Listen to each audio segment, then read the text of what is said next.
સુરતમાં રહેતા યુવકે પ્રેમ લગ્ન કરી લેતા પ્રેમીના પરિવાર સાથે મનદુખ ચાલતું હતું, જેમાં સસરાની તબિયત ખરાબ રહેતા હોસ્પિટલ દાખલ કરવામાં આવ્યા હતા।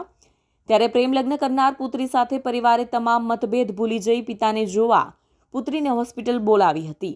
પિતાને હોસ્પિટલ જોવા ગયેલી પુત્રીને પરિવારે કહ્યું કે તારા પિતાની તબિયત સારી કરવા માટે રાજસ્થાનમાં કુળદેવીના મંદિરે જશે તો સારી થશે એમ કહી રાજસ્થાન મોકલી આપી હતી અને ત્યારથી જ પતિ સાથે કોઈ સંપર્ક નહીં મળતા પતિએ ગળે ફાંસો ખાઈ જીવન ટૂંકાવ્યું હતું।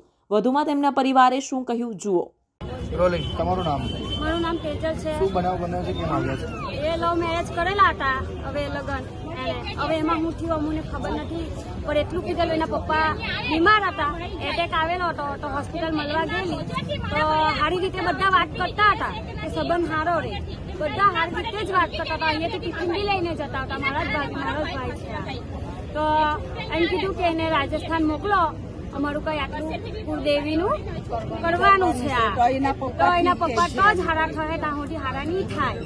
અત્યારે ક્યાં આવ્યા છો? શું બનાવ બન્યો?